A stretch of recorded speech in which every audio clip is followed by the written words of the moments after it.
स्वागत है आपका न्यूजीलैंड भारत में। आपके साथ मैं हूं शारिफ इब्राहिम। एक मशहूर कहावत है कि शेर शेर का गोश्त नहीं खाता है, शेर शेर का शिकार नहीं करता है। मगर आगे जो रिपोर्ट आपको दिखाने जा रहे हैं, आगे जिस मसले पर चर्चा होने जा रही है, उसे देखकर आप भी कहेंगे कि शेर ने शेर का शिकार किया और शेर ने शेर का गोश्त भी खाया। क्यों हम ऐसा कह रहे हैं? हम खबर जब आगे बढ़ेंगे तब आप भी हमारी इस बात से इत्तेफाक रखेंगे। सरायकेला से खबर है, जहां डॉक्टर ओपी आनंद की एक और करतूत सामने आई है। रेमडेसिविर की भी करता था कालाबाजारी। जी हां, आपने सही सुना। आप अपने कानों पर यकीन कर सकते हैं कि रेमडेसिविर की भी कालाबाजारी करता था डॉक्टर ओपी आनंद। ड्रग विभाग की छापेमारी में यह खुलासा हुआ है। ये रिपोर्ट हम नहीं बता रहे, ये रिपोर्ट हमारे पास आई है। ड्रग विभाग ने जो छापेमारी की है ओपी के ठिकानों पर, उसमें यह खुलासा हुआ है एम्बुलेंस के भीतर छुपा कर रखी गई थी कई सारी दवाएं जो बरामद कर ली गई हैं। डॉक्टर ओपी आनंद के गुर्गे डॉक्टर रक्षित के ने परिजनों से लिए 80,000 ज्यादा। उमा हॉस्पिटल समेत कई हॉस्पिटल से डॉक्टर रक्षित ने खरीदी थी रेमडेसिविर।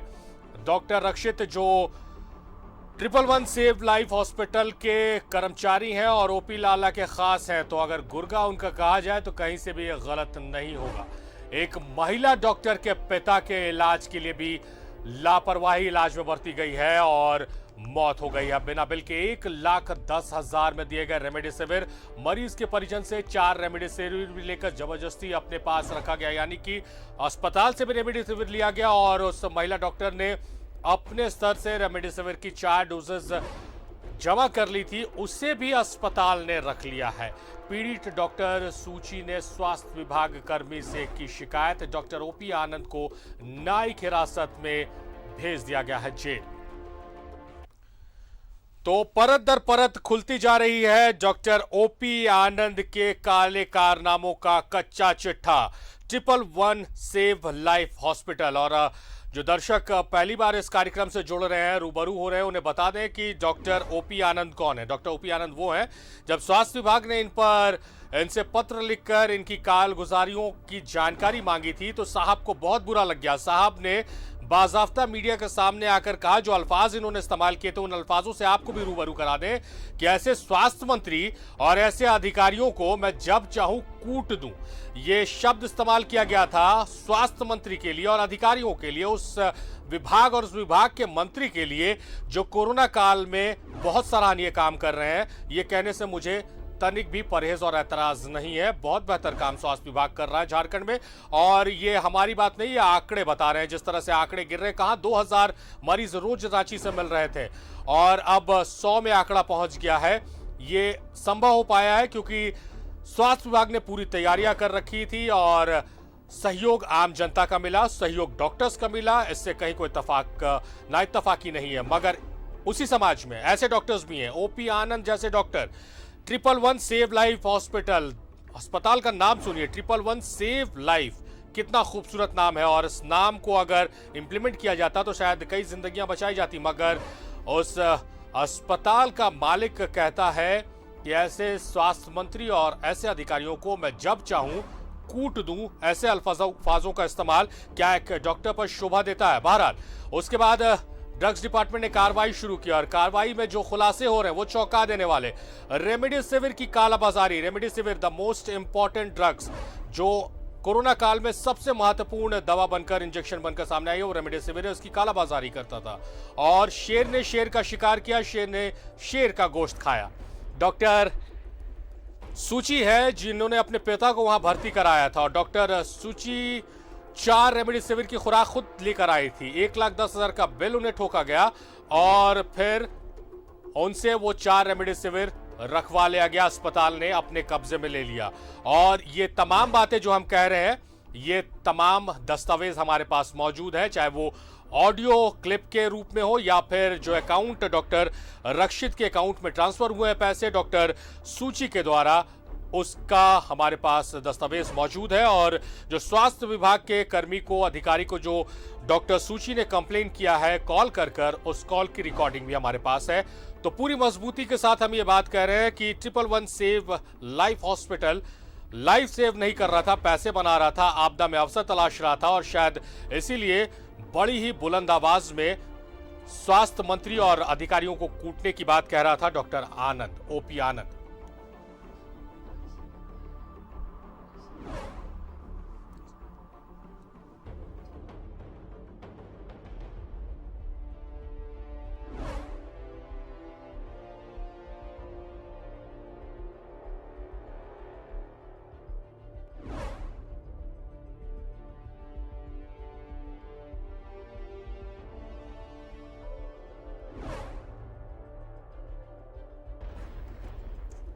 तो 111 सेव लाइफ हॉस्पिटल के ओनर डॉक्टर ओपी आनंद, इनको पुलिस ने गिरफ्तार किया, न्यायिक हिरासत में जेल भेज दिया और उसके बाद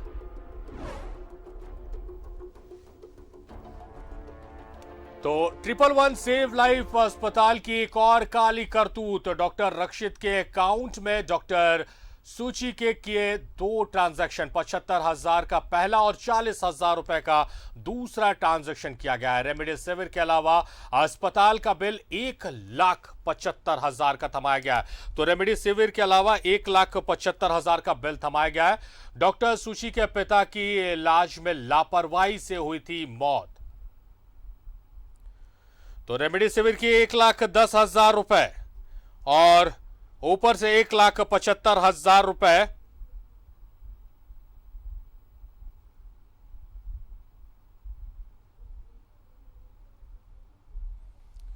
तो डॉक्टर सूची ने अपने पिता को वहां भर्ती कराया अस्पताल में और 1,10,000 रुपए उनसे लिए गए। और ये देखिए, जिस दस्तावेज का जिक्र मैं कर रहा था, जो ट्रांसफर हुए हैं पैसे अकाउंट में और जो बिल है, वो दस्तावेज हमारे पास मौजूद है। और जो चैट है, जो कंप्लेन है, उसको भी हम हू बहू अपने दर्शकों को दिखा रहे हैं, अपने दर्शकों के लिए चला रहे हैं। हू बहू वो चैट हम चला रहे हैं।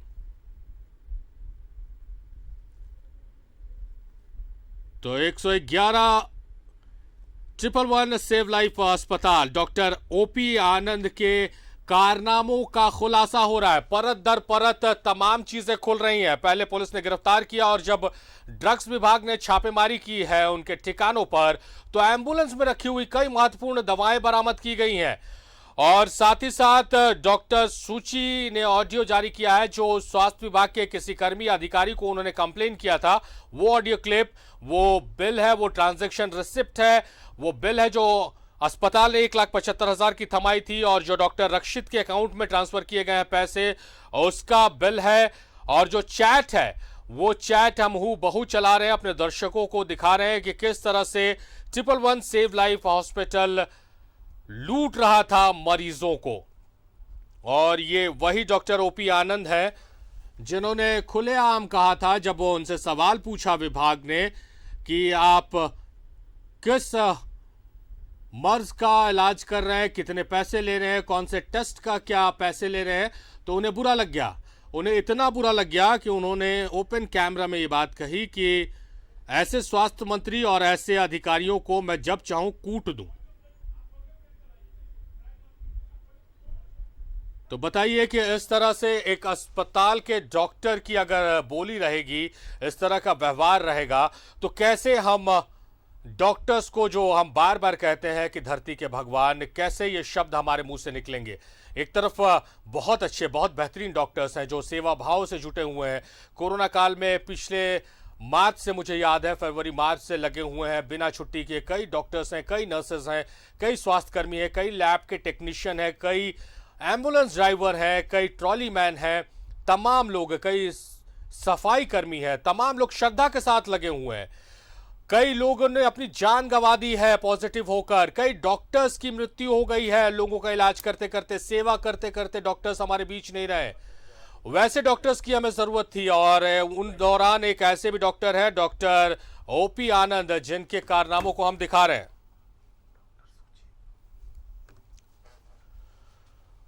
तो 111 सेव लाइफ हॉस्पिटल के कारनामों का काला कारनामा जो हुआ है वो हम दिखा रहे हैं।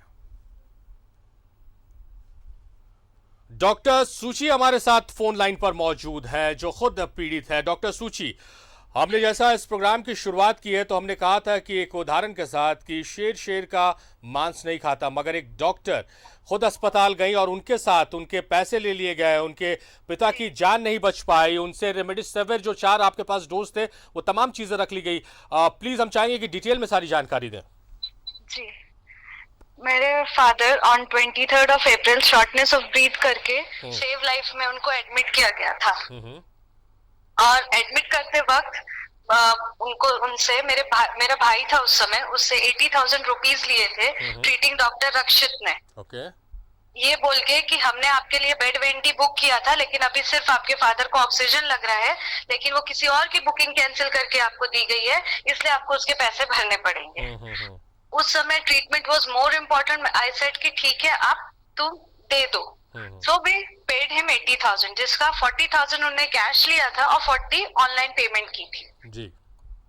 उसके बाद मेरे फादर का खुद नेक्स्ट दिन इन द मॉर्निंग फोन आता है कि उनको बहुत ज्यादा घबराहट हो रही है, वो नर्सेस स्टाफ को बुला रहे हेल्प के लिए, कोई भी नहीं आ रहा है जी। उसके लिए फिर मैंने उनको ये बोला कि आप घबराओ नहीं, आप ऑक्सीजन लगा के रखो। मैंने यहाँ से खुद डॉक्टर को फोन किया, किसी ने फोन नहीं उठाया। उठा के बोला हाँ ठीक है देखते हैं, लेकिन कोई उन तक गया नहीं। जिस वजह से उन्हें ऑक्सीजन खुद हटाकर वॉशरूम तो जाना पड़ेगा, तो वो वॉशरूम गए। वहां से जब वो वापस आए तो बिना ऑक्सीजन, विद ऑक्सीजन उनका सैचुरेशन नहीं मेंटेन हो रहा था। विदाउट O2 कैसे मेंटेन होता। एज ए रिजल्ट उनको बहुत ज्यादा रेस्टलेसनेस और घबराहट हुई, जिस वजह से उन्होंने पानी पी लिया। पानी पीते बराबर और उनको ऑक्सीजन लेवल क्योंकि उनका कम हो रहा था, तो उनको अनकॉन्शियस हो गए। अनकॉन्शियस होने के बाद वो पूरा पानी उनके लंग्स में चला गया, जिस वजह से उनको कार्डियक अरेस्ट आया। यहाँ पे अगर उस समय वहां के स्टाफ ने थोड़ा ध्यान दिया होता तो ये नौबत आती ही नहीं, ठीक है। उसके बाद फिर कार्डियक अरेस्ट हुआ उनको। वंस एक बार पानी अगर आपके लंग्स में चला जाए तो वो इन्फेक्शन का सोर्स हो जाता है। उनको वापस सेकेंड कार्डियक अरेस्ट आया, जिसपे डॉक्टर ओपी आनंद ने मेरे भाई के सामने ये कहा कि अब इसके बाद तीसरा आया तो हम कुछ नहीं करेंगे।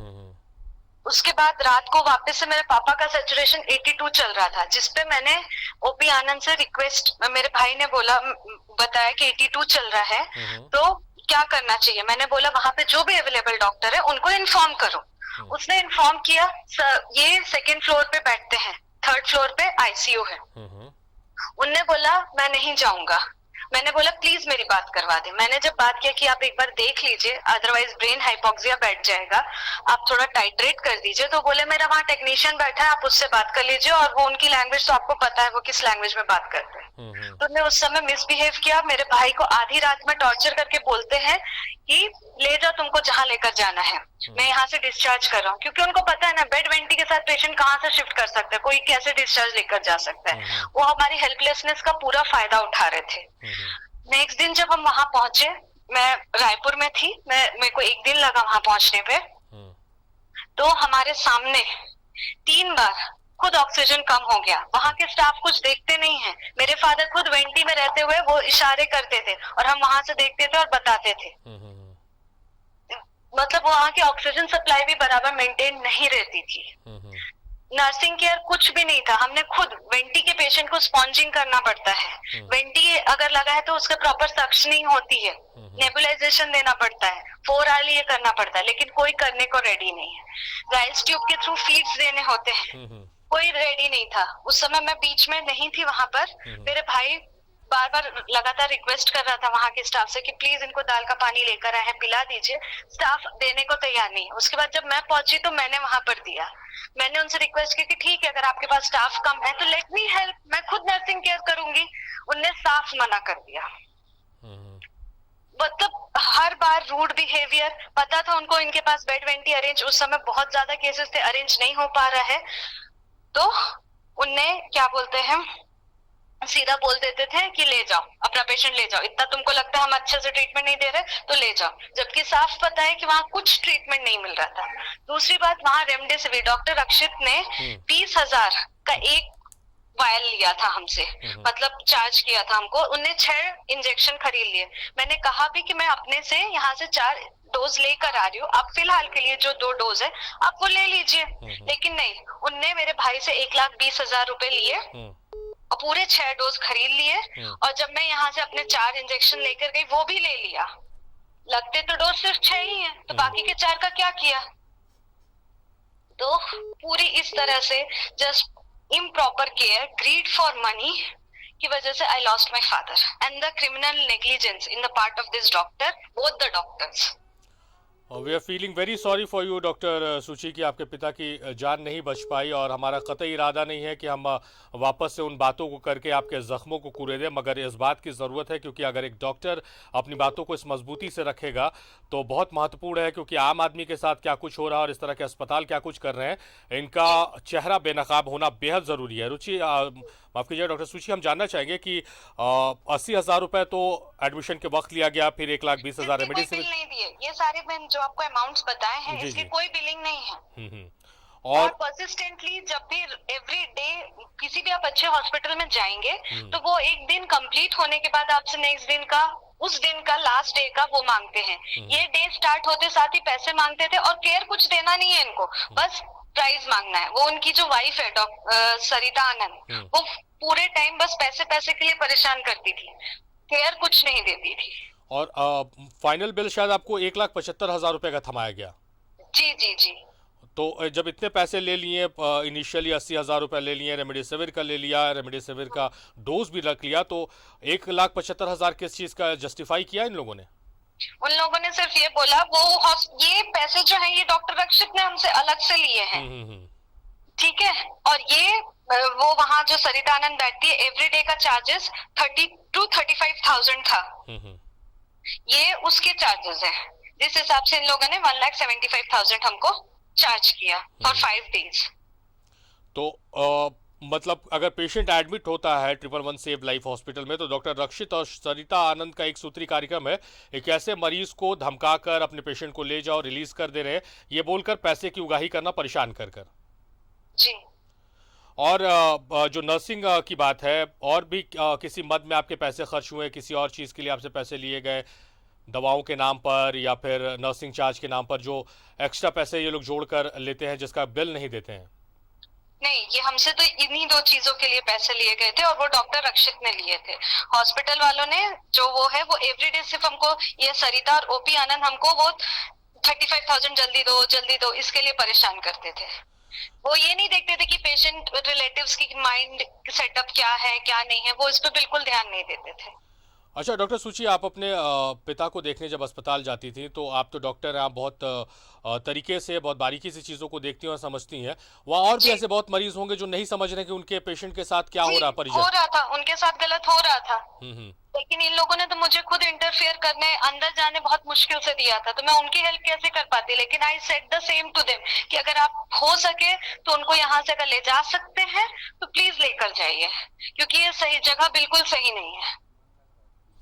वहाँ एक पोर्टेबल एक्सरे तक नहीं है। अगर आपके पास वेंटिलेटर है तो ये देखने के लिए कि आपका वेंटी का मतलब ट्यूब प्रॉपर पोजीशन पे है या नहीं, एक एक्सरे मशीन तो चाहिए होती है। सीटी तो फिर भी दूर की बात है, चलो ठीक है नहीं है, लेकिन पोर्टेबल एक्सरे मशीन नहीं है। आज तक मुझे ये नहीं पता कि मेरे पापा का सीटी स्कोर क्या था।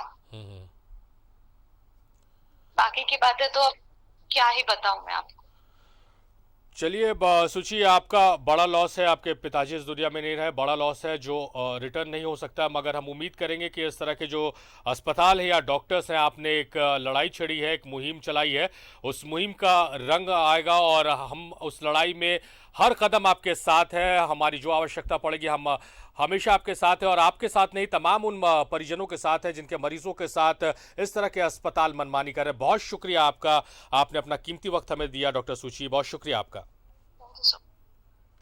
तो डॉक्टर सुची हमारे साथ जुड़ी थी, जिनके पिता की मृत्यु हुई है और इन्होंने शिकायत की है और इस लड़ाई को आगे तक लेकर वो जाएंगी। और वो बता रही थी कि किस तरह से अस्पताल में एक डॉक्टर को उसके पिता से नहीं मिलने दिया जा रहा था, और वेंटिलेटर है उस अस्पताल में मगर एक्सरे मशीन नहीं है। और 2 लोगों का इन्होंने नाम लिया, डॉक्टर रक्षित और सरिता आनंद। डॉक्टर रक्षित जो उस अस्पताल में कर्मी है, डॉक्टर है, और डॉक्टर ओपी आनंद का गुर्गा है, और सरिता आनंद जो पत्नी है उनकी, वो लगातार पैसों की डिमांड करते रहते हैं मरीजों से। आपको उस ऑडियो को हम सुनाएंगे जो डॉक्टर सुची ने कॉल किया है स्वास्थ्य विभाग के अधिकारी कर्मचारी को, और वो ऑडियो रिकॉर्ड हुआ, किस तरह की पीड़ा है, आप खुद इस ऑडियो को सुनिए। हाँ मैडम। हेलो। हाँ। हाँ, बताइए ना क्या हुआ था आपके साथ? हाँ, ये लास्ट मंथ की बात है। मेरे फादर एसीटी फैक्ट्री में काम करते थे। हाँ। हाँ, तो वहां से उनको यहाँ पर लाया गया था सेव लाइफ में। हाँ।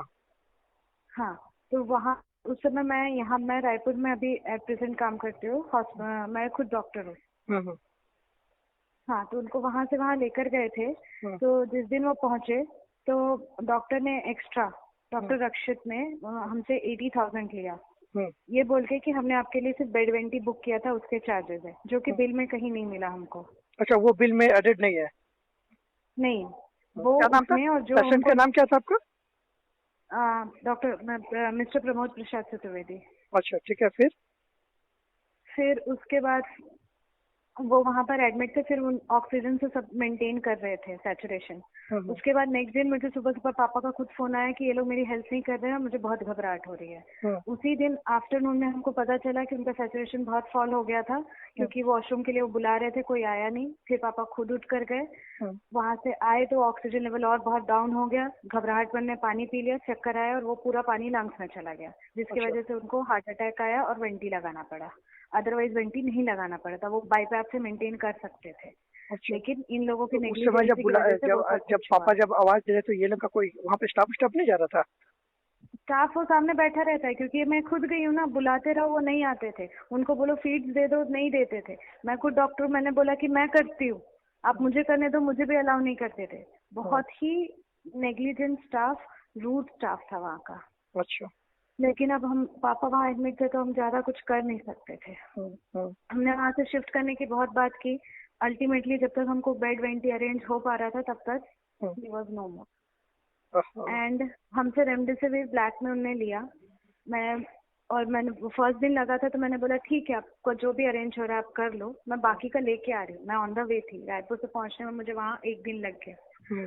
तो वो उनने 6 खरीद लिए। कितना रेमडेसिविर लगवाया आपका? 6 रेमडेसिविर लिए हैं और हमने 1,20,000 दिया। वो तो वैसे भी ब्लैक का था, तो बिल पे कुछ दिखना नहीं था। और फिर उसके बाद मैंने एक्स्ट्रा यहाँ से जो 4 इंजेक्शन लेकर गई थी, वो भी उन्होंने खुद अपने पास रख लिए, हमको कुछ दिया नहीं। मतलब रेमडेसिविर का जो 4 इंजेक्शन आपने दिया उनको? हाँ, 4 मैं लेकर गई थी, क्योंकि मुझे पता है मिल नहीं रहा है, इतनी प्रॉब्लम है। राइट। हाँ, तो जो भी हुआ है हॉस्पिटल नेग्लिजेंस की वजह से, आई लॉस्ट माई फादर।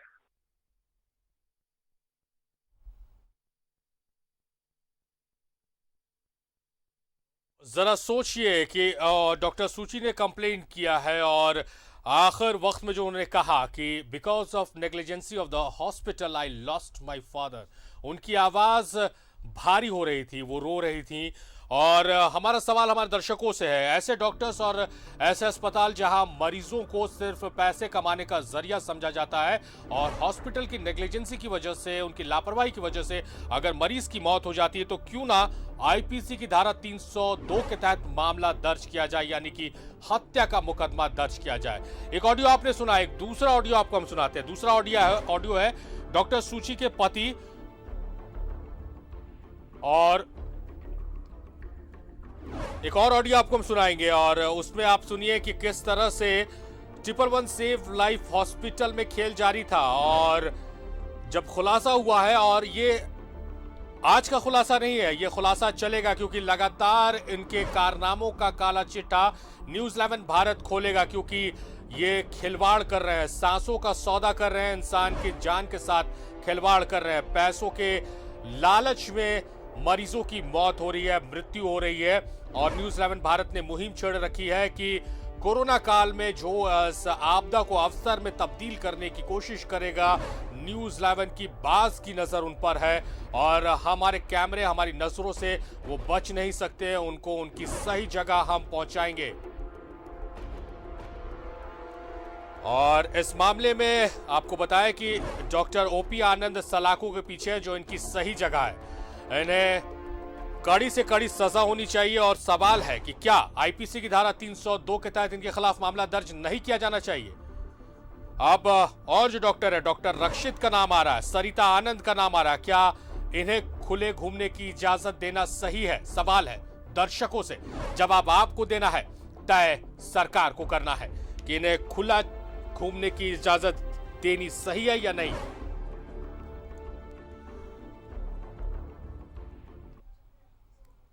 तो एक ऑडियो को आपने सुना है, अब दूसरा ऑडियो आपको सुनाते हैं। दूसरा ऑडियो डॉक्टर सुची के पति और ओपी आनंद की पत्नी सरिता आनंद के बीच का है। इस ऑडियो को सुनिए।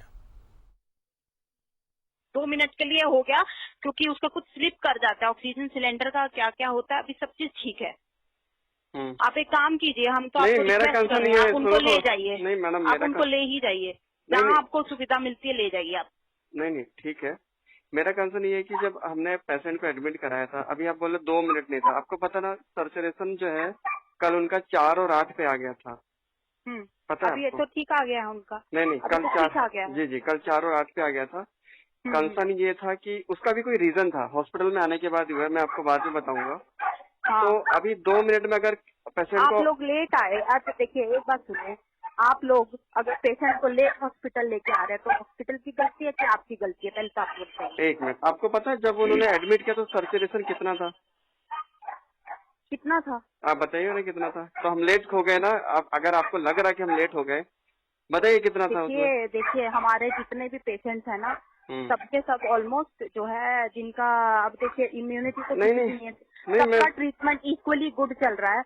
अब मेरा कंसर्न नहीं जो है, मैं आपको कोई कंप्लेन नहीं कर रहा हूँ मैडम, मैं ये बोल रहा हूँ अभी 2 चीजें हैं। गलती हुई, देखिए सुनिए, मेरा गार्ड भी वहाँ पे था, सब चीज वहाँ था। उसको जो है ऑक्सीजन का जो सिलेंडर होता है उसको खोलने का कई बार क्या होता है वो स्लिप कर जाता है। ऐसा कुछ नहीं है कि उसमें किसी की गलती है, वो है ही, सिस्टम ही ऐसा है। इसलिए हमने 2-3 लोग लगाए हैं, डॉक्टर खुद आ गए थे, आपने देखा उसको। नहीं अभी मैं वहीं नीचे, सुनो तो मेरी बात, प्रॉब्लम और कुछ भी नहीं। अभी मेरा बात समझ लीजिए, मेरा कंसर्न ये है कि जब ऑक्सीजन खत्म हो जाता है, ऐसा सब जगह होता है हॉस्पिटल में, बराबर है, लेकिन वो कौन देखेगा? अगर जब आपका जो वेंटिलेटर में पेशेंट लग गया था, 1 मिनट, नहीं आपका वेंटिलेटर में पेशेंट है, वेंटिलेटर में पेशेंट, तो आपको पता है कि 2 मिनट भी वो सरवाइव नहीं कर पाएगा बिना ऑक्सीजन के, बराबर है।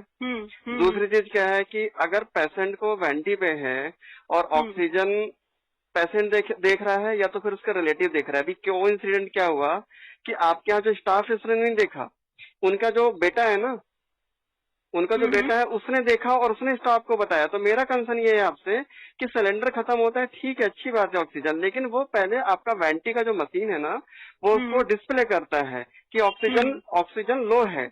तो अभी हमारा जो वहाँ पे नर्सिंग स्टाफ है या जो भी डॉक्टर्स है जो भी देख रहे हैं ना, मेरा कंसर्न है कि वो उसको देखने की लो दिखा रहा है तो सिलेंडर चेंज करना है। आप समझ रहे मेरी बात को? सिलेंडर तो साथ के साथ ही फिर चेंज कर दिया उन्होंने, नहीं ऐसे ही हुआ कर दिया मैडम लेट किया। आपको पता है उसके मीनवाइल क्या हुआ? अभी ये कंडीशन हो गई थी कि वो जो पंप करना होता है ना अलग से, वो सटक वाला, आई डोंट नो, मैं उसका नाम भूल रहा हूँ, वो मेरे वाइफ ने अलग से फिर उसको पंप किया है। वो वेंटी से उनको ऑक्सीजन नहीं जा रहा था, उसको अलग से हमने ऑक्सीजन दिया है उन ड्यूरेशन में, मतलब लगभग 1 से 1.5-2 मिनट। तो 2 मिनट हमने ऑक्सीजन दिया है। वेंटिलेटर में आपको पहले ही बताते हैं, वेंटिलेटर पे हाई रिस्क होता है पेशेंट्स के लिए, वरना ठीक है। और जो भी हुआ है, मैं आगे अभी तो इसमें बात करूंगी आके डॉक्टर से क्या हुआ है, ठीक है। लेकिन अगर हमारी गलती है उसमें, अगर उनका जो भी, हमारी सिलेंडर तो मुझे पता चला है 1 मिनट में चेंज हो गया है, ठीक है। वो नहीं मैडम नहीं हुआ, सुनो तो मेरी बात। अभी मैं अभी मैं आपको रिक्वेस्ट ही कर रहा हूँ, सिलेंडर 1 मिनट में चेंज नहीं हुआ है, सिलेंडर 2-3 मिनट में हुआ है। मैं नीचे था और मेरे रिलेटिव ऊपर थे। वही तो आप समझ क्यों नहीं रहे हो, वो ना स्लिप कर जाता है, कुछ उसमें होता है सिस्टम, मुझे भी पता है, मैं भी वहाँ पे इतने दिन से देख रही हूँ, अब तो मुझे भी आ गया वो करना। वो क्या होता है ना, कई बार वो स्लिप कर जाता है, तो उसमें फटाफट से, इसीलिए डॉक्टर खुद भागे आए हैं और करवा दिया, उन्होंने भी करवाया।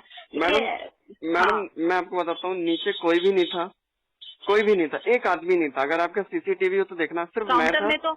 नहीं था मैडम, तो थे। नहीं मैडम, मैं वही बता, जो काउंटर में था ना वो सो रहा था। जब मेरा ब्रदर इन लॉ ने जब बहुत चिल्लाया है ना वहाँ पर कि सिलेंडर भी चेंज नहीं करते हैं ये वो, तब वो उठा है, वो सो रहा था नीचे लिटरली। आप जो नहीं, गार्ड तो था ही नहीं वहाँ पर। गार्ड जो हमारे ना, गार्ड बाद में हमको गार्ड एक्चुअली पीछे था, इतना मुझे पता चला कि वो उसी के पास ही था। तो डॉक्टर सुची के हस्बैंड और डॉक्टर ओपी आनंद की पत्नी सरिता आनंद के बीच की आपने बातचीत सुनी है। और डॉक्टर सुची के पति को कहा जा रहा था डॉक्टर सरिता आनंद की तरफ से कि आपने देर कर दी, बहुत महत्वपूर्ण सवाल उन्होंने उठाया कि मैडम देर कर दी, तो आप ही जरा बता दीजिए कि उस समय ऑक्सीजन का सैचुरेशन लेवल क्या था। उनके पास कोई जवाब नहीं था।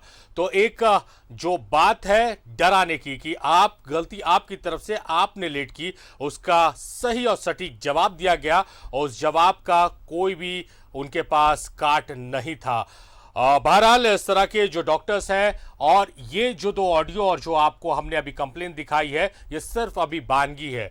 इस अस्पताल और डॉक्टर ओपी आनंद के खिलाफ कई दस्तावेज हमारे पास मौजूद हैं, ऑडियो की शक्ल में और दस्तावेज की शक्ल में। परत दर परत उन तमाम दस्तावेजों को, उन ऑडियो क्लिप्स को हम अपने दर्शकों तक लेकर आएंगे और इन जो सेवा के नाम पर जो पैसों की उगाही का खेल चल रहा है, उन तमाम चीजों को हम बेनकाब करेंगे। खबरों का सफर जारी रहेगा, मगर रुक रहे एक छोटे से ब्रेक के लिए।